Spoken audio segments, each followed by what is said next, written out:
пред Тебе се прекланяме, Исус, отдаваме Ти цялата слава, отдаваме Ти цялата хвала, защото Ти си един славен, Ти си един свят, Ти си един могъщ и най-вече Ти си един премъдър Бог. И си дошъл на земята, за да преработиш,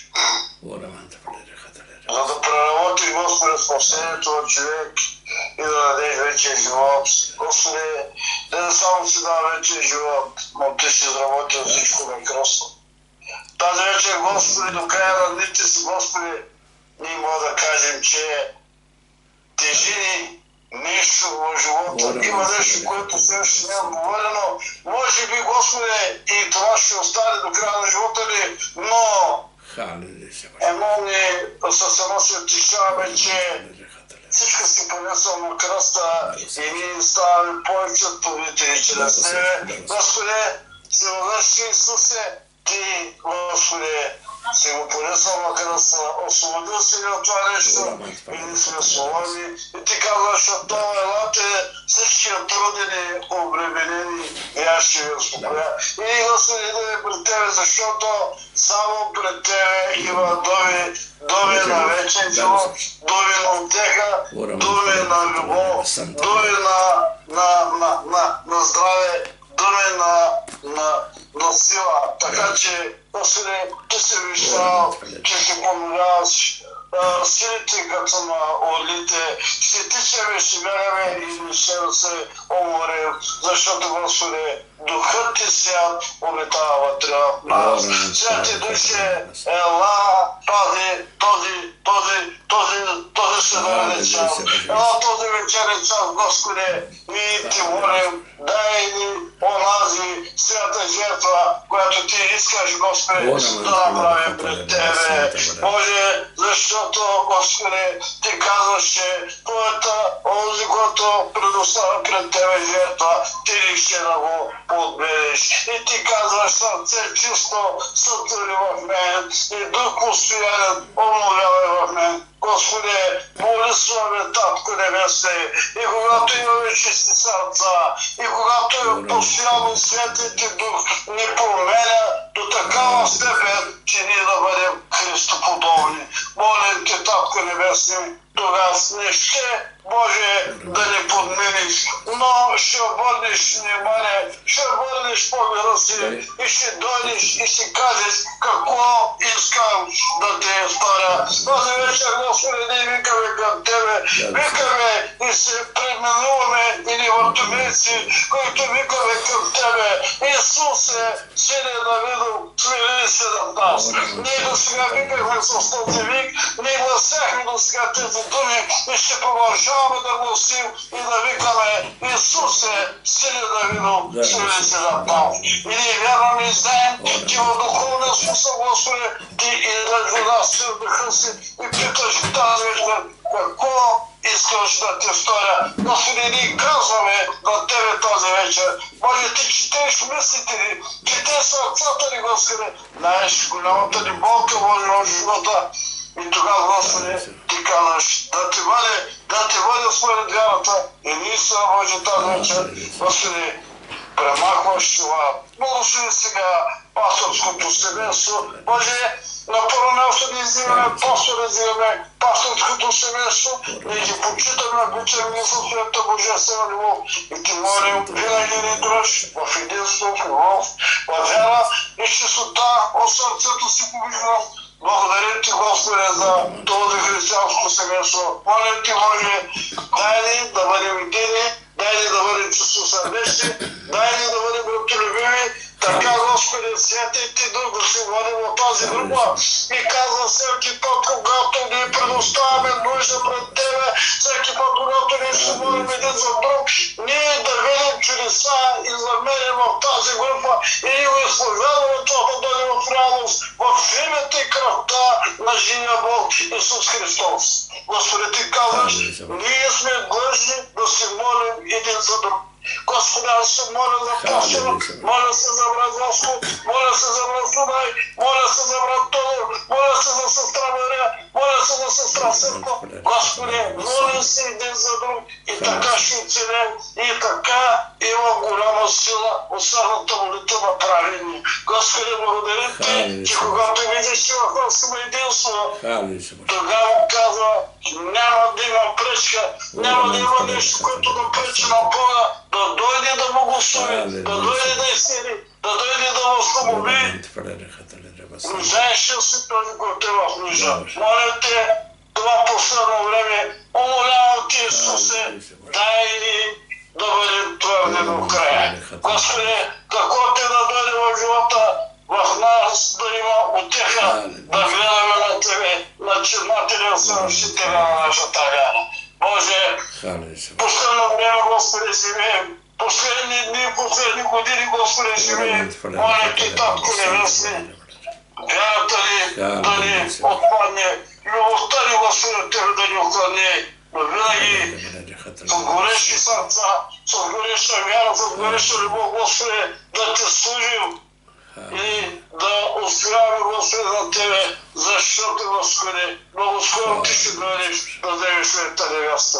Така, Господи, Ти казваш, онзи, който все до край, той ще бъде спасен, той ще получи венеца на живота. Моля ти, Господи, както някой път съм се молил, Господи, за тези с тези, които Ти ме справи, с тези, които станаха вече познати и се познаваме един на друг, Господи, и се знаем по имена Божие, дай нито един да не погине, дай всички да бъдат спасени, дай всички Боже да бъдат записани в книгата на вечния живот, дай всеки, Господи, да бъде един ден в Твоето царство. Това желая, Господи, и това искам от Тебе, Татко Небесни. В името на Исус тази вечер, благослови Слово, Господи Божи святи, нека наистина, както казва Твоето Слово, да бъде като медена пита, Господи, за нас. О, Господи, не желаем да вкусим от Тебе, и от това и тази вечер, Господи. И от това тази вечер, Господи, ние имаме уши отворени за Тебе, Господи, да речем, Господи, какво Ти желаеш, какво Ти, Господи, искаш да ни кажеш, Господи, защото наистина Ти желаеш нашият характер да бъде променен и то да бъде христохубавен. Моля Те, в името на Исус, това Слово, Господи, да речем в него, то нека да преработи и да дава плод. Защо? Защото казва, чрез и един ден Словото ще ни осъди. Затова, Господи, не да бъдем осъдени, но наистина да бъдем, Господи, справедливи, Господи, пред Тебе. Благословен да бъдеш. Благословен да бъдеш от века и до века. Благословяме Те, Господи, зираме Те, прославяме Те, когато ангелите, когато небесата, реките и езерата, Господи, Те хора и Те възвеличават като един единствен Бог, който няма подобен и няма равен, Господи, и ние си присъединяваме с тях и Ти отдаваме цялата слава и казваме, приеми цялата слава.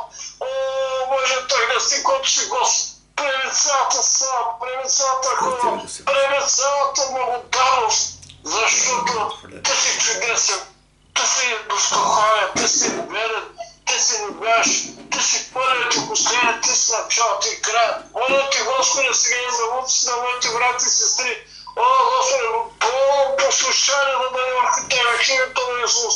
О, Господи, аз моля за тяхната съдба, Господи, и дори да са големи Божи, Ти да помислиш за тях, Господи, Ти да ги благославяш.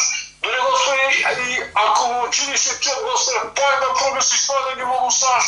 Пак, Господи, мъдър ден даваш. И във всяко отношение, Господи, нека още от сега, нека още от тази ранна мъдрост, Господи, Те да бъдат светлина и сол, Господи, тук на земята стъпка и веси. Нека от тръгна мъдрост може да даде живота си на Тебе, Господи, защото само с Тебе е пълноценният живот. Благодарим Ти, че си помежду нас, че Свети Ти Дух. Благодарим Ти, че Ти ни чуваш. Благодарим Ти, че тази вечер, Господи, Ти казваш, къде Те Свети Ти Дух. Даме е свобода. И наистина, когато Свети Ти Дух, Господи, помежду нас, Той извърши нуждата и потребното, Господи. Благослови сега, Боже, и с нас остани. В името на Исус. Амин и амин. Амин. Благодарим Ти, Господи. Амин. Слава на Господи. Слава на Бога. Спри микрофон, брат Митко, спри микрофона. Така. Така. Брат Тодоре, там ли си, брат Тодоре? Ще можеш ли и ти?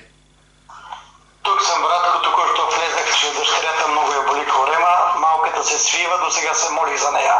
Издигаме пред нея Бог да я изцели. Нещо стана тук последния половин час, силни болки. Даваме лекарства.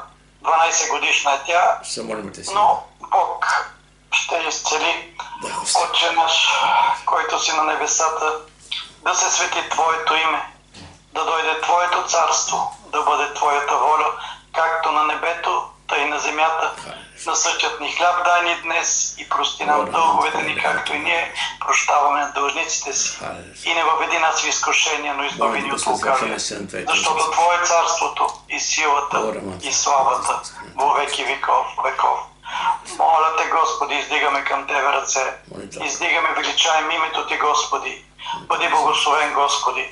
Отдаме цялата слава, почит, чест и величие на Тебе, Господи. Благодарим Ти, Господи, че си тук при нас. Благодарим, че ни чуваш, Господи. Благодарим Ти за милостта, която изпращаш към нас, грешните, Господи. Ти каза, където двама и трима са събрани в Моето име, и аз съм там, Господи. И ние се обръщаме към Тебе, Господи, да кажем, че отделени, Господи, от Тебе не можем да направим нищо, Господи. Затова идваме при Тебе смирени, с любов, с милост, Господи. Отдаме цялата слава на Тебе, Татко Небесни. Молим Те, благослови братята и сестрите тази вечер. Благослови брат Хари. Дай му мъдрост в Словото. Говори Ти, Господи, вместо него. Помагай ни, Господи. Изцелявай ни, освобождавай ни. Изобличавай ни със Словото, Господи. Ни помогни, Господи, да бъдем не само слушатели, но да бъдем дейни изпълнители на Словото, което ни казваш, Господи. Молим Те, Господи, помогни да вървим по Твоя път, да не се отклоняваме наляво и надясно, Господи. В тези времена тежки, които имаме, Господи, да се държиме за Твоята ръка, Господи. Стой до нас, Господи. Направлявай ни, бъди веденина на нозете ни, светлина на пътеките ни, Господи. Молим Те за дечицата ни, Господи, които са болни, Господи. Не само за моето, моля Те за цяла България, който сатаната, Господи, се опитва да ги задържа с телефони, с храни, с всичко, Господи. Съсипи делата на дявола в нашата страна, Господи. Съсипи делата на дявола в целия свят с децата, Господи. Обърни ги към Тебе, Господи. Обърни сърцата им към Тебе. На това младо поколение. Благослови България, Господи. Моля Те, Господи, само в този момент благослови, Господи, и всички болни, отрудени по болниците, че так скоро, Господи, по болниците нещо е страшно, Господи, в тези болници. По 20-30 човека на кабинет чакат в тук да ходи. Всички са болни, отрудени, обременени, Господи. Изцелявай, освобождавай, минавай от ръка на ръка, от сърце на сърце, от душа на душа, Господи. Изцелявай, Господи. Изпращай Словото Си, Господи. Прослави се, Господи. Обръщай ги към Тебе, тези хора да виждат, че само при Тебе, Господи, има думи на вечен живот. Само Ти си, Господи, пътят, истина и живота, по който да вървиме, Господи. Молим Те, Господи, дай ни от Твоята мъдрост, Господи. Дай ни Твоята божествената мъдрост, да вземаме правилни решения в живота, Господи, през тази седмица, която идва, Господи, че се срещаме с трудности. Хората, Господи, станаха все по-лоши и лоши, но действително, Господи, се изпълнява Словото в последните времена, Господи. Хората са нечестиви, хората, Господи, са лоши, хората, Господи, са себелюбиви и сребролюбиви, Господи. Помагай, Господи, дай ни мъдрост да се държиме като Твои достойни синове и дъщери, да бъдем сол на земята, да бъдем светлина сред тях, Господи, да ни познаят отдалече, че сме Твои деца, Господи, че Те обичаме, че Ти служиме, Господи. Молим Те, Господи, да Ти бъдеме дейни изпълнители, използвани като църква, Господи, да, както говорихме и с брат Фари завчера, Господи, да проповядваме не само с думи, но да проповядаме и с живота си, който живееме, Господи. Издигаме името Ти пред Тебе, Господи. Ти знаеш всичко, Господи. Ти знаеш и космите на главата ни, Господи. Ти всичко знаеш, Господи. Затова Те молиме, Господи. Стой до нас. Изпъти Святия Дух, Господи, да ни благославя. Ела, Святи Душе, нека Твоя да падне Твоята божествена любов, Твоята божествена сила и святост. Ела, ръководи ни, учи ни, бъди наш утешител, наш спасител, наш приятел, наш водач. Моля Те, Господи, даваме цялата слава и величие на Тебе, Господи. Бъди наш Бог, наш Господ, наш Господар, всичко, Господи. Ти ни води, Ти ни учи, Ти ни направлявай, Господи. Ние сме Твоите отце и ще Те следваме, Господи, пастирю наш, Господи. Благодарим Ти за прекрасните обещания в Словото, Господи, където си ни казал, Господи, че никой не може да ни грабне от Твоята ръка. Ние вярваме в Словото, Господи. Ние вярваме, че Ти пътя, който си започнал в нас, тук в това мало стадо, Господи, ще го доведеш до края, Господи. И Те молиме, Господи, да живеем, да достигнем до края, да стоим до края, да победиме, Господи, да получиме нашата голяма награда, Господи, да чуеме думите, които чакаме, Господи, да кажеш, Господи, ела ми верни слуго, на малкото беше верен, на многото ще поставя, Господи. Благославяй, Господи, всички брати и сестри, изпращай Твоето Слово, Господи, благослови пастирни брат Фари, благослови братите и сестрите, благослови седмицата им, Господи, стой до нас, Господи, в името на Исус Христос се помолих. Амин. Амин, амин. Слава бъде на Господа. Спрете микрофоните, ако обичате. Така, днес с Божията помощ искам да прочета два стиха и после ще кажа темата. Притчи 29, втори стих казва така: когато праведници са на власт, народът се радва, а когато нечестивите началства, народът стене. Виждаме, че тук Словото Божие казва, че от тези, които са на власт, зависи и състоянието на народа. Много често може да кажем, имате за България подобно. Всеки може да прецени наистина кое е положението, но аз искам да говоря духовни неща, не искам да свирам политика. Но Словото Божие казва така, в Псалмите казва 30:12. Блажен он народ, на който Бог е Господ. Людите, които е избрал за свое наследство. Значи темата ми днес е изборът пред всеки човек, свобода или робство. На времето беше и филм "Свобода или смърт" за Христо Лотев. Но аз днес ще говоря за свобода и робство. Това е избор, разберете ме. Не говорим за физическа свобода, говорим за неща в духа. Сега, как ще всеки сам избира за себе си да живее като свободен или да продължава да бъде роб. И въпросът е свобода от какво и роб на кого. Това е нещо, ще ви кажа защо. Много често хората казват: аз съм свободен, мен няма кой да ми каже нищо. Много пъти хората не осъзнават, че няма как човек да бъде напълно свободен. Или е с Бога, или с дявола, няма как да бъдеш. Няма средна опция. В Словото Божие Исус казва: никой не може да се двама господари. Ние ще обикне, други ще намрази. Така или иначе, самият човек избира на кого да преди живота си. Или кого да покане в сърцето си, ако малко е така. Сега, въпросът е свобода от какво и роб на кого. Сега, в Йоанна 8:32 Исус казва Словото Божие: и ще познаете истината, и истината ще направи свободен. Сега с малко ще говорим малко почва за коя истина става въпрос. И коя е тази сила, която освобождава човека, от какво освобождава. И после 36 казва така: проче, ако Синът те освободи, ще бъдете наистина свободни. Религии много, ритуали много, традиции много, много богове. Всяка религия има своя Бог. Но единствено Исус Христос е живия Господ Спасител. Той е този, който умря на кръста за греха на целия свят. И само Той може да види човека при Бога. Словото Божие казва Исус: аз съм пътят, аз съм истината, аз съм и живота, и никой не дохожда при Отца, освен чрез мен. Това е пътя. Ако има милиони религии, всичко друго е фалш. Всички други религии водят към ада, казано съвсем откровено. Пътя към Бога е само чрез Господ Исус Христос. Няма значение да си в Япония, Африка, Афганистан или Америка или къде е. Спасител е само един. В Деяния 4:12 Петър каза така: когато Петър и Йоан направиха на чудо там пред храма, разбира се, Бог направи чудо, куцай човек стана да ходи. И тогава в началото всички бяха в еуфория. Радваха се, на един миг ги фанаха и Аризандана. И биха и им казаха: кажи сега, че им прави това нещо. И той каза така, Петър: няма друго име дадено между човеците, чрез което спасен. Това е името Христос. Исус сам каза себе си: аз съм вратата. През мен някой ще бъде спасен. И Исаия 45:20 каза така: към мен погнете, спасени бъдете всички земни краища. Значи, разбирам, че спасител е само един. И наистина алтернативата пред всеки човек е да се обърне към Господа и да иде към Бога и да бъде спасен. Относно свободата, вижте, някой ще каже: може ли човек да повярва Господа и да продължава да бъде роб? Може, ще казва, що може. Ако не промени живота си, а продължи да живее както е живел преди, той продължава да бъде роб на греха. Само сега табела, християнин или религиозен, табелата не спася, разберете ме.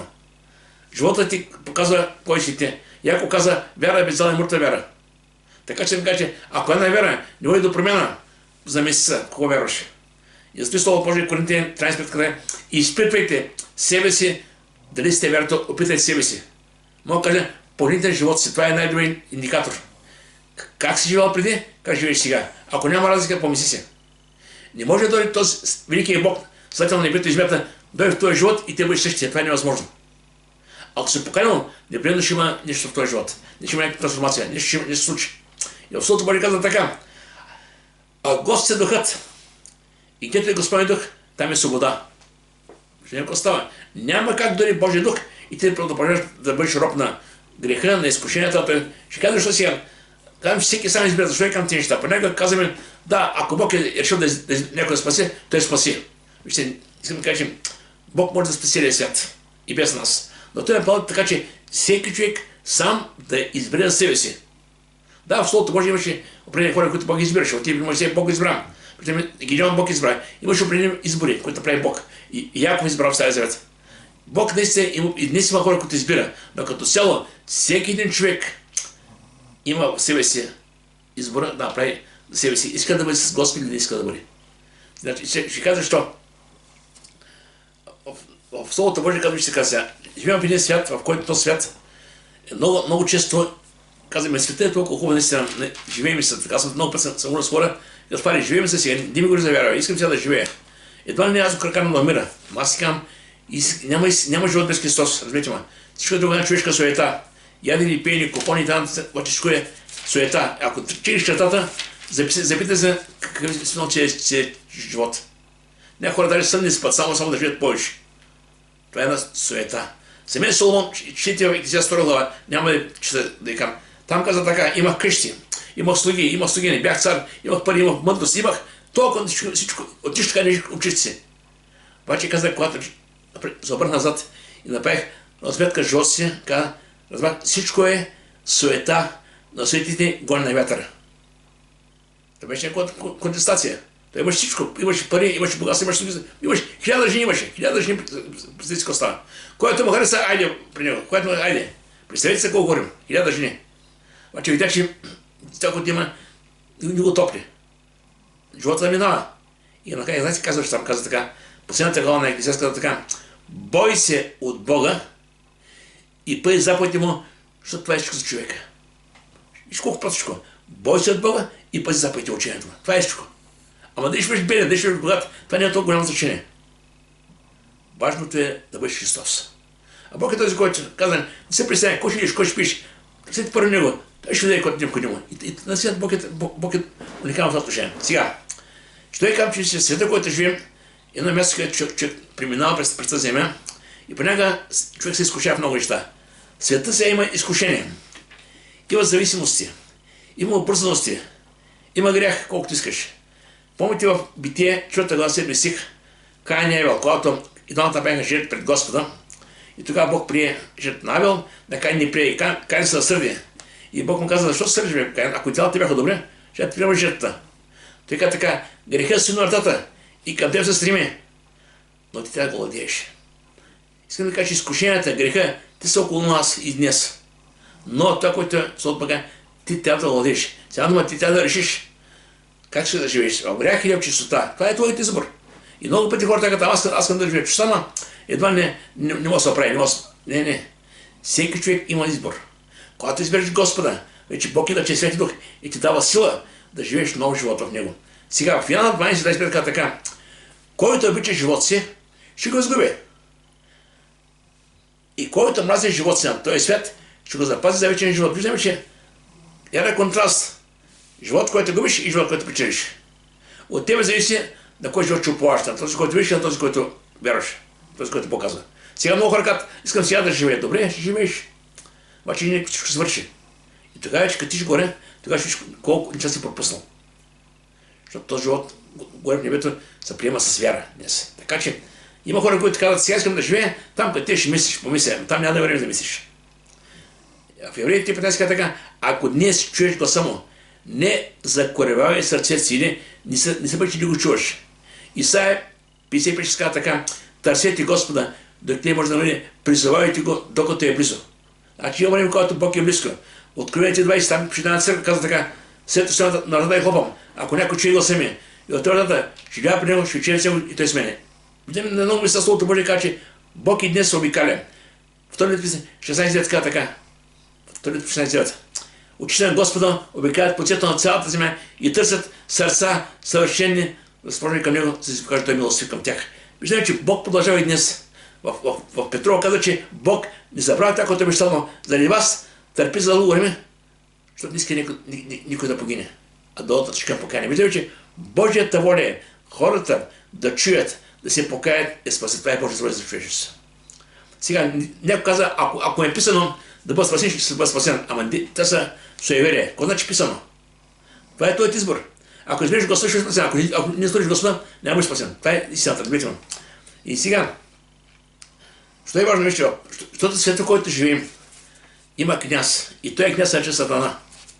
Понякога хората, вижте, аз макар че много рядко говоря за дявола, не ми е темата, ако мога да в главата да говоря за него, но трябва да я кажа, трябва да забравим къде живеем. И всичко, което виждаме около нас, има толкова много лъскави неща. Но за завесата в този свят стои дявола. Изкушение, временни страсти, всичко, което предлага като в този свят, като хубаво нещо, има един завеса, който както и всеки от нас е хвърли на кухнен театър. Виждаш, преди играят някакви там кукли, но има там един отзад, който с въженствата ръководи техните действия. Така е света, който живеем. Изкушенията, тези неща, които виждаме, има един, който за тях. И каза така, знаем, че ние сме от Бога и целият свят лежи в лукавие. Това е различно. Йоанна 10 каза така, къде се идва? Да открадне, заколи и да погуби. А Исус каза, аз дойдох да имате живот изобилен. Виждаме от много контраст, черно и бяло. От една страна разбити бракове, виждаме проституция, наркомания, колко много лоши неща да стане да Господ и каза аз с тебе. Няма да остане, няма да забравя. Така че искам да кажем, човека живее в пътя на човека, преминава през тези две неща. Или света с всичко лошо, или с Богоста, който е дал като обещание за нас. Така че човек сам избира на кого да вярва и кого да следва. И вижте сега, не напазва Словото Божие, в Йоанна казва така. Какво трябва да е нашето отношение към този свят, който живеем? Не люби света, нито който на света. Ако люби някой света, в него няма любов към Отца. Интересна работа. Защо ли? Мисля, така говори за духа на този свят. Духа. Духа на този свят е Сатана. Той е показан толкова много хубави неща на хората и ги заробва. Сега ето, пуснете рекламите. Сега нови неща. И преди човек се примча, дай сега ще работя да купя това, което го рекламират. Работиш, купиш го, вземеш го, опай за нова реклама, нищо ново, продължаваш. И това е да бягне с времето. А Бог ти казва, не се притеснявай. Що имаш прехрана и облекло, в другия превод и покрив, ще бъде доволно. Виждаме, човек трябва да смали себе си своите очаквания от този свят. Петър каза, взимени, умоляваме като пришелци чужденци на света, хора, които преминават, заминават. Така че, този свет не е всичко. Нашият истински живот започне тогава, когато ти е при него. Разберете ме. На тази земя са хора, които преминаваме. И нека път давам даже иллюстрация, как да живеем. Ще дам един пример сега. Една жена е била бременна с две близначета в отробата си. Иван и Стоян, да кажем сега. Иван казал, Стоян, колко хубаво при мама, тук, не? Мама да се грижи за нас, не много става гладни, нито Жани и ми защита от нея, всичко е добре. И Стоян казал, живе, тук сме временно казал. И нека като взем каза мънка, тогава започва живота. И другия казал, ама откъде ще мънкаш има живот? Това е дилемата и днес. Ние сме под робота на този свят, под робота. И някой си казва, това е живота. Други казват, не, живота почва, когато свърши, излизаме от тук. Така че важно е от коя страна си ти. Как гледаш на живота? Като този свят или като в очакване на другия. Аз искам да кажа, за нас християните да живеем като хора, които очакват Господа. Слава да бъде на Господа. И тук сега, Бог иска хората, които са Негово творение, да бъдат свободни. Да правят своят съзнателен избор. И мога да кажа определено, че всеки обича свободата, но не всеки приема истината. До там идва разминаването. Ще кажа, защото една птичка, която е клетка, После тя е свободна. Тя е свободна за себе си. Но същия момент може да стане жертва някаква птица, голяма птица. Така че свободата има и не само физически, но има духовно измерение. И искам да го разсия. Когато Исус казва, че познаете истината, и истината ще направи свободни. Трябва да знаем за каква истина става въпрос и за каква свобода. Сега, света винаги е имало войни. Както и днес има.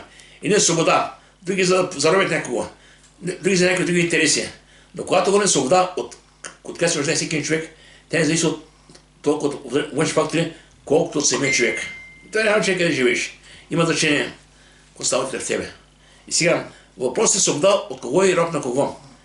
Всеки сам избира на кого да се покори, на Бога и на Сатана. И това е наистина важно. И това е Словото Божие го дава като толкова ясно написано. Казва така. Не знаете ли, че комуто предават себе си, това е Римляни 6 глава, 16 стих. Не знаете ли, че комуто предават себе си, като послушни слуги.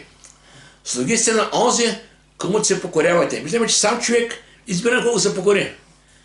Било на греха, който докара смърт, и на послушанието, което докара живот и правда. Интересна работа. Няма нищо сложно. Сам човек избира своя господар. Сега разбира се, дявола ни да пряс като рогат добитък. Като чакаше дрехи. Дявола иде с изкушенията. Покажете колко хубаво света каза. Яш пи, носи нови дрехи. Това е живота, купоните. Това е. Дявола иде, това показва на хората. И иде Бог и каза, покай се, приема и ще имаш вечен живот. И наистина, там е дилемата, пред която се става всеки човек. Да вярва в това, което Бог му показва, с вяра, или да приеме това, което вижда. Самия апостол Павел казва така, ние се обесърчаваме, ако е да те имаш наш човек, пак вътре всеки се подновява. И после така, ние, които не ги на видимите неща, които са временни, а на невидимите, които са вечни. Значи, виждам, разликата мен се поставя. Видимото и невидимото. Сега, има някои неща, които искат да кажа така, накратко, няма да много време. Свободата, крайно се казва свобода, когато свобода вижте, гледа в речник свобода. Това е отсъствие на ограничения. Обаче това е според речника. Обаче свободата не е всеки да прави каквото си иска, защото това става беззаконие. Ако всеки през себе си на пътя, ето, много от нас са шофьори. Ако на пътя всеки присъединява с каква скорост да кара, да спира къде иска да не спира къде, знаете какво ще стане? Ще стане хаос. Катастрофа след катастрофа и винаги ще кажем какво става така. Това има правила. Там пише 50, там пише 20, там пише 100, там е така и Словото Божие. Словото Божие са правилата, които Бог е дал да следваме нашия живот. И ако ще следва правилата, ще си да къде трябвало. Ако не следва, на някой съседна на улица ще катастрофира. Така искам да кажа, е важно да разберем свободата за какво става въпрос. Какво е истинска свобода. Сега, Битие 2 глава 15, нямаше много си, но ще ги кажа накратко. Битие 2 глава 15-17. Бог даде една заповед на Адам. Една не беше, а на Адам. И още нямаше. Тя още беше създадена още. Една заповед. Всичко можеш да правиш. Обработи, прави, но само едно. Да работи, няма и нищо няма, защото не приемаш, ще умреш. Една заповед. После Бог се дарева и виждаме после другата глава стана, че дявола дори изкушева и се грешиха и двамата. Една заповед и всичко замина не виждам какво станете. Не така, че Адам се грешиха, че всяка греха на цяло човечество, виждаме съвсем какво става. Греха е обречен на тление, света. Света бавно и словно текал своя грех, това е свята. Защо? Защото един човек се греши. И сега, какво става някакъв добре, Адам се грешиха, аз какво съм виновен. В Римляни 5 глава, 20 Словото Божие казва така, че греха, че Адам премина във всички човеци. Но ти може да не си виновен за греха на Адам и Ева, но си негов наследник. В греха на Адам живее в тебе. И казва така, затова както че си един човек, греха не е света и че за смъртта, и по този начин смъртта мина всички човеци, понеже всички се грешиха. Значи цяла дума, аз се раждам и съм грешен. Що? Защото идва от грешно естество. В Римляни 20 казва така, поне всички се грешиха и никой не заслужава да простая пред Господа. Всички се грешиха. И сега, къде е разкомището? Как да вземем при Господа, как да не са свободни сега? Вижте сега. Тук в Римляни 8 глава Исус проповядва. И тогава около него има юдеи, има фарисеи, има книжници, има хора, които чут, има хора, които го опонират. Сега той каза, вижте сега. Тогава Исус каза на повярвайте в него идеи. Това са хора, които са идеи, но които повярваха в него в учението му.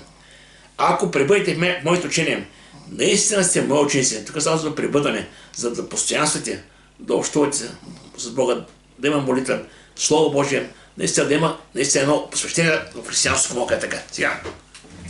И нещо, което е важно, да премишляме, в другия превод каза, 14 година каза, ако устоите моето учение. Значи не само да преводиш, да устоиш.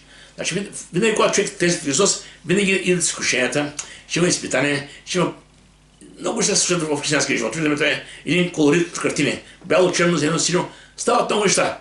Днес си добре, утре виж и да бъде става. От ден става изкушение, от ден пък и да изпитанията. Всеки нещо става. Защото има един, който се бори срещу християните. Но, когато стоим Господа, нещата са вече стабилни. И сега каза, ако стоите, Йоанна 6 глава, помните, имаше ученици, които бяха наистина верни на Господа, но видимо, когато си говореше, ако някой не еде тялото ми, само и не пие кръвта ми, няма дял с мен вечността. И тогава част от ученици казаха, о, тежко е това учение, кой може да услуша? Те дали не се питаха, Господи, кой иска да кажеш това нещо? Те решиха, че е тежко учението и после каза така, поради това мнозина от учениците му не отстъпиха и не ходиха вече с него. Колко лесно. Той беше инвестирал в тях. Имаха дарби, вършиха чудеса за мен и вършиха сега, Господи, Твоите ми без се покоряват. И той каза, кой ми каза тогава? Не сядайте се, така че се покоряват. Радите се, че имената се всеки мислят, имената. И тези съща група хора, част от тях се отказаха се от Господа. Устоянието е важно, вижте. Важно е устоянието. Сега, на когато хората, на кого говореше с първата, бяха идеи, книжни фарисеи, хората, които бяха духовни водачи по него време тогава, които наистина знаеха закона, много от тях учиха за закона.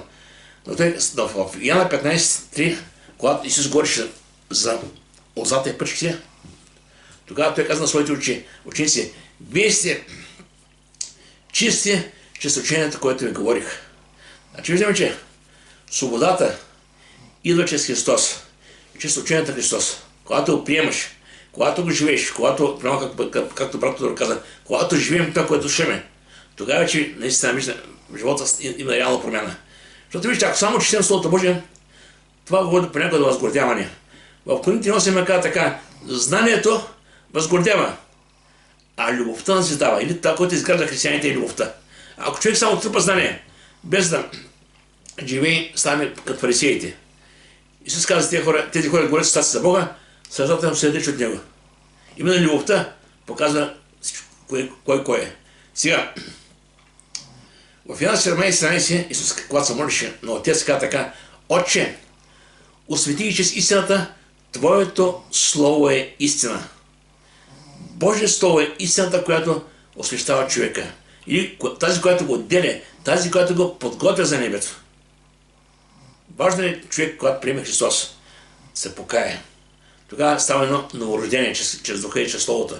В Коринтини 5:17 казва така, ако е някой в Христос, той е ново създание. Старото премина, ето всичко става ново. Да, то става от Бога, но когато ти реши се покаеш. Как да кажа, нещата не стават само от Бога. Да, Бог спати спасителя. Исус казва, свърши се. Обаче иска се наистина да правиш своя избор. И когато избереш Бога, той Бог непременно ще дойде и ще промени. И сега в Йоанна 6:63 казва така, моите думи, дух се и живот са. Там каза, плътен ще ни ползва. Плътта те се отива. Соломон каза, пръста се върне пръста, а духа се върне при Бога, който го е дал. Моите така думи, дух се и живот са. Това са думите, които се живеят духа на човека. Това са думите, които дават храната на времето. Ще дам ви пример за поднете. Всеки от нас, когато се буди, примерно, ще на обяд, реши закусва обяд, закусваш, обядаш, вечериш. Някой да прави закуски допълнително. Няма че идем по няколко пъти да храним нашето тяло, за че добре. А колко повече трябва да за този духовен човек. Тази път се отиде един ден. Ние се грижим едва не толкова много за този път. А реално, ако посрещаш се грижи за вътрешния човек, като нас няма да има. Зато и Словото Божие ни насърчава да знаем, че вътрешният човек се нуждае от нещо. И това откъде се нуждае от Святия Дух и от Словото Божие. Когато общуваме, когато превърнем Господа, когато се молим Бога. Това са нещата, които наистина мога да кажа, захранват човека, зареждат го. Слава да бъде. Зато и Словото Божие каза в Йоанна 8:51, кога сега. Това са думи на Исус Христос. Йоанна 8:51. Истина казвам, ако някой опази Божието учение, няма да види смърт до века. Виждате, моето учение. Какво значи някой, какво да пазя? Какви заповеди да пазя? Много пъти казвам за 10 Божии заповеди, ама някои други заповеди. Вижте, Словото Божие от Битие до Откровение, това е така, че цялото писание е богодухновено. Чети го. Искам да кажа, че всяка една история, във всеки пасаж Бог е поставил духовни истини. И когато четеш Словото Слово, ти храниш себе си от духа с това Слово. И Бог ще даде в живота изпити, ще имаш изпити, които ще бъдат където трябва да покажеш това, което си чел. Ще кажа защо вижте. Има съм момент, когато съм проповядвал Слово, върху така, дето Словото Божие казва, Матея 25 глава. Гладен бях, ме нахранихте, жена бях, ме напоихте, стан не бях, ме облякохте, тъмница бях и там точно Матея 25 глава. Ти изправи стиха надолу. И знаете, когато съм проповядвал Слово, същата седмица съм имал аз лично на себе си изпитание. И да при мен един клошар, хлопа, ще дай някой лев и защо да даш 5 лева. Малко на някой друга, която пак иде. И видим това, което си говорил и да на практика в действие. Искам да ви кажа, нека да не бъдем само слушатели как малка брата. Нека това, което слушаме, това, което чуем и да го живеем. Словото Божие каза, ако някой взема на сиромаха, взема на Бога и Бог ще въздаде. Така че никой не си мисли, че едва не, като си помогна на някой, който нуждаеш, едва не си загубил нещо. Не. Спечел си нещо, спечел си. Помните Корнилий, вярваше в Бога, но не познаваше Бога. Но върши каза, молиш се на Господа и правиш много милостини пред Господа. И дойде Хавер от небето, ангел. Каза, Корнилий, твоите молитви и твоите милостини стоят пред Бога за спомен. Искам да кажа, че всеки един от нас и не ще бъде много приятно и знано от Бога. Неща, които си правил за Бога, които си ги забрал Божие, Бог не ги забравя. Там пише, всеки има досие. И вярвам, че и не всеки, като ти при Бога, ще разбере колко много неща Бог е видял в живота му, дал му е възможности, да може наистина да покаже чрез своя живот любовта си към Бога. И не всеки ще получи награда за това, което е обречил. Слава да бъде на Господа. И сега, и ще познаете истината. Това е много важно. Искам да кажа някои неща, ако нещо. За кое истина става сега? Тук става дума за истината, личността и идолът на Господ Христос. Това е личността и идолът сега. Прямо казваме, че Садам всички станаха грешни, но къде е разклонището? Същата глава, Римляни 5 глава, 18-19 казва така, продължавам. Значи бяхме, че Садам всички сме грешни, обаче къде е вратата? Как да се правим сега? Казва така, че си едно прегрешение дойде на съждението на всички човеци. Така е, че си едно правилно дело дойде на всички човеци оправданието, което докарва живот. Сега дума, че си едно дело, че Садам си сме грешни, но чрез Христос, който вера в Господа, ставаме праведни. Във 2 Коринтияни 5:27 така, Бог направи грешен онзи, който не е знал грех, да ставим, че вземем праведни пред Бога. Виждаме как Христос се занимава, така малко представя, в един чувал, натваря греха на целия свят и го там на кръста на Голгота. И всеки един човек е да казва, Господи, аз съм пред Тебе, прости ме. И знаете каза, аз съм обрекся за Тебе. Аз съм обрекся за Твоите грехове. Но иска се да трябваш да кажеш, Господи, прости ме. Това е нашата крачка, да молим от Бог покаяне. След това, коя е другата истина? Исус обреза греховете. Понякога хората живеят със своето минало. Казва, църквата е прекалено свято място, не е за мене. Аз съм прекалено грешен и дяволът ти напомня какво си бил, какво си правил, как си учил тогава. И ти кажеш, аз не мога да дам, защото аз съм грешен човек. Аз съм ти кажа, колко мислиш, че си грешен, имам това говори, че църквата е твоето място. Защото Словото Божие казва, човешкият син дойде да потърси и да спаси погиналото. И ако дяволът ти каже, че си грешен, има никой, който казва, аз умря своите грехове. Слава бе на Господа. Сега, нещо, което е важно. Греха няма власт над нас. Понякога никога не ми себе си като жени, кажем, аз има съм познати в църквата, които са говорили, ама брат Пари, аз не мога да се променям. Аз цяло съм вършил тези неща, не мога да се правя сам. Вече, чай, ти си сам. Това ще вършим определени неща. Преди да познаеш Бога, Бог ти е простил. Бог ти е забрал, забрави ги и ти. Евреи 10:17 казва така, и греховете, и беззаконията ми няма да помня за винаги. Той ги е забрал Бог. Не, че Бог не може да помня. Той избира да ги забравя. Забрави ги и те. Сега, когато от изкушенията, вече имаш силата, че Святи Дух. Словото Божие казва, първо на 4. Този, който е във вас, е повелик от този, който е света. Да, ждат слава си, ждат изкушенията, обаче имаме Слово Божие. Имаме Бог. В Примерно Тишина каза така, ако Бог е към вас, кой ще бъде против вас? Значи имаме силата, с която се противопоставяме. Може би път да панем, втори път да панем, трети път може да препанем, но разбейте ме. Щом се в Господа, изправим се, продължаваме. В притчи казва така, праведният и 7 път да падне, Бог пак ще притигне. Важно да бъдем пътя. Слава бе на Господи. Сега, другото, което е за истина такова е. Ние сме Божии чеда чрез вяра. Ян 20 казва така, а ние като го приеха, Бог даде право се нарекат Божии чеда. И това е истината. Ние ставаме Божии деца чрез вяра в нашия Господ Христос. И тази истина ни прави свободни вече от греха, свободни това, което не заобикаля. И няма може да заподаем на това, което сме видели преди. Значи как преди си живял както живее света. Когато се прави светата, си вършил и ти, защото си бил като тях грешник. Но искам да кажа, че нито един грешник не може да живее праведен живот. При някои хора така, аз живея добър живот. Гледам семейството, гледам си работа, не изневерявам, не пия, не пуша. Има преди неща, които са морални, са добри. И сега аз върша всичко това, едва не, аз съм добър. Добре си добър, ама си добър пред тебе. Библията така писае, вашите правилни добри дела са като мръсна дрипа. Необходимо е покаяние. Без покаяние няма прощение, без прощение няма живот. И това е да го разберем. Галатяни кога сега. Благодат и мир да бъде на вас от Бога Отца и нашия Господ Христос, който даде себе си за нашите грехове, за да ни избави от настоящия свят.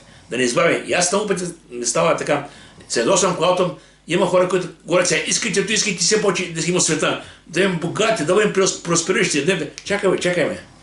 Исус да ни избави, а ти кажеш много в този свят.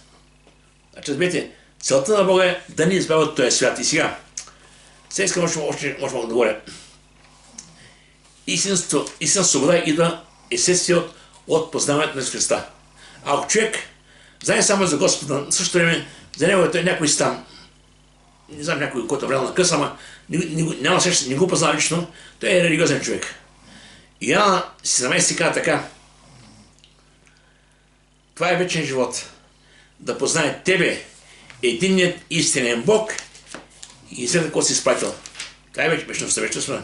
И тук Словото Божие казва, всеки, който върши грях, слуга на греха. Ако човек остане да върши греховете си и се заблуждава, че е християнин, аз да кажа, във времето има такива познати, които тръгнахме заедно на 91 година църква и след 20 години някои от тях продължиха да върши същите неща, които са върши преди. И аз ми говорих, това река, ти не си Бог каза, ти ще ме съдиш. Аз те съдя. Аз просто си говоря като брат, че нещата, които си вършил преди 30 години, продължат да държат. Ти продължаш да бъдеш роб на тия неща, които държа. Значи време, вижте такова. И така имах един брат, който сега бяхме заедно 30 години, може би вярата. Но продължаваш със своите грехове и накрая отпадна. Каква е полза 30 години ходи с Господа накрая на никъде? Така че е важно да разберете. Важно е пътя по лекари като това, което ти пречи да бъдеш с Господа да отпада. Да не бъдеш роб на тези неща. И сега, какъв ще бъде резултата, ако правил човек се преди отново властта на греха? Това е много ще кажа, защо. Някои хората казват, да е тръгна след Господа, ама няма гаранция си още, защото едва не. Все пак старото естество, понякога да бута загрешаваш и се чуеш на къде си. Аз ще ви кажа, знаете гаранцията каква е. Словото Божие каже, че моите овце, защото да са ми, и аз ги познавам, и те ме седат. И аз им дам вечен живот, и никой не може да няма в ръката ми. Виждам, че когато познаваме Господа, когато уседаме, когато сме в Неговата ръка, никой не те вземе. Сега, тук е въпроса, ако само си дошъл да видиш къде какво става, и си приел да бъдат християн, а също време ти продължаваш да бъде същия. В Галатяни 6:7 казва така, каквото си човек, това ще пожене. А ако живееш в грях и не се притесняваш, не си получи заплата на греха, смърт, казва Словото Божие. Но, ако дойдеш при Господа и с истинно сърце, покаеш се, искаш да си да бъдеш нов човек, той Бог ще помогне, ще се казва така. Какъв плод имахте тогава от тези нещата, които сега срамувате? Защото сетната им е смърт. Така че тук е много ясно говорим. Ако човек остане в греха си, на къде отива? Отива там, където е бил винаги. Към ада, пътя към ада. И си казва, защото заплата на греха е смърт, а Божия дар е вечен от Христа Исуса. Така че не трябва да оставим там, където са били. Езекил има една 18 глава, Това е много интересно говори така. Ако праведният върши цял живот правда, обаче накрая реши да върши делата на нечестивите, знаеш какво става? Накрая кажеш, че заедно с нечестивите в ада. Нищо от това, което върши преди няма мъчи за правда. И обратно, ако нечестивият цял живот върши нечестиви дела, обаче в крайна дните се обърне към Бога, както направи звънника на кръста, нищо от това, което върши преди няма да му се ще бъде спасен. Това Словото Божие каза, който устои до край. Много важно устояването, разберете ме. Да, не значи това, има хора, които казват, ще живее така, както аз, пък, като наближи края, едва не, тогава ще се покая. Ама ти не знаеш, никой не знае края. Само Бог го знае. Така че, Библията казва Йов 14:5, Бог е послал граници, които човек не може да премине. Можем да дарим, отвън да се събудим. Всичко е ръката на Господа. Псалмист се каза, в твоите ръце са времената ми. Йов каза, ръката на Бога е живота на всяка твар. Така че, никой от нас не трябва да си играе с Бог, разберете ме. Бог поръгай ми бива. Ако Бог е да при тебе днес, не го отпраща. И да кажеш да дойде друг път, той може да дойде. Така че, ако днеска дойде, приеми го и живей с него. Сега, в Словото Божие каза, Петър каза така, в 2 Петрово 2:19, още около 5 минути, малко по-дълго ти, но важно да разберем същността на това, да бъдем свободни. Каза така, защото каквото е победи на някой, на това роб става. Ако човек е победи от греха, става роб на греха. А ако се остава Бог да го победи, става Божие дете. Какъв е проблема? Това е най-хубавата работа. Да следваш ръката на Господа. И тук казва така, ако синът ти освободи, ще бъдете наистина свободни. Свободни не само на хартия, наистина свободни в живота. И свободата е нещо, е важно за християните. Свободата е важна като цяло и за народ. Ще знам защо е важно. Помните Ниневия. Не беше обречена. Бог каза на Ной, на Йоанна, иди им кажи, че ще няма да ги има още. После минават. Йона избяга. Не искаш да отива там. Си каже, сега ако ти да им каже, ще се покаяте, Бог ще ги пожали. А Йона не иска да ги жали. И когато Бог чуе се начин, че с рибата го заведе там, Йона почна да говори. Кога бяха те? Всички плоски се молиха. И какво стана? Бог оттегне осъждението. Какво съм да кажа? Живейки в грях, заплатата на греха е смърт. Това въжи как за човека, така може да кажа за цяла нация, когато живее в грех. Но когато човек се пости, когато се моли, когато се покаява, винаги има промяна. И колко повече хора са после за нацията, колко повече хора се молят, непременно ще има нация и самата нация ще има промяна. Така че това е важно като Божи чеда, да го разберем. И много е важно, когато вече приемеш Христос, вече тази свобода и живота, който ти живееш. В Римляни 6:11 казва така, Римляни 6:11, считайте себе си, мъртви за греха, а живи за Бога. Това е нещо, което трябва да избереш да го живееш ти. И тук казва така, Римляни 6:11 и 12 показва. Така и вижте себе си, мъртви за греха, а живи към Бог Христа Исуса. Значи това е избор. Избираш да живееш с Господа, с живия Бог. Мъртви за греха, мъртви за миналото, мъртви за което си бил преди. Не ди остава, не ди възкресява миналото си. Напротив, миналото трябва да бъде погребано, оставено. Дявол ще я направи това, пак ще иска да върне там, където си бил. Обаче помните, какво каза Бог на Лот? Бягай за живота си и не гледай назад. Назад е нашето минало. Там няма нищо хубаво. Само напред е живота. Притче 20:13, това е един много силен стих, така. Който крие престъплението си, няма да успее. А който изповяда и остави, ще намери милост. Значи виждаме, изкушенията в този свят са много. Обаче, греха става тогава, когато се подеш на изкушението и това става грех. Греха сам по себе си може да е около тебе, но той не може да бъде нещо около тебе, ако ти не се подадеш. Важно да внимаваме как живеем, как се обхождаме. И тук сега самия апостол Павел казва така относно този свят, който живее. Казва така, че всичко се измет, само Христа да придобия. На този свят можеш всичко да им предлагате, те все. Не ми трябва. Дай ми сам Христос. И наистина, когато човек приеме Христос, знае, че всичко необходимо, той казва, ще го прилаги. Така че нека Бог да благослови. Наистина искам така с Божия да помощ да разберем някои неща, които са важни. Че Христос е развързал греховете ни. Ще кажа, защо това е важно. При него има хора, които са развързани, но продължават сами държат веригите. Не искат да ги пъснат.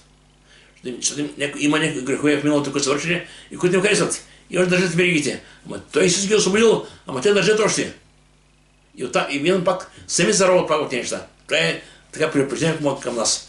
Важно е самото освещение да се отделим от греха и да продължаваме да следваме Господа. Това е освещение, трябва да се отделяме. Така че нека Бог да благослови и бих желал наистина всеки от нас да осъзнае колко е важно не само да бъде свободен на думи, но наистина да живее в тази свобода. Нека Бог да благослови. Нека се помолим сега нататък. Святия небесен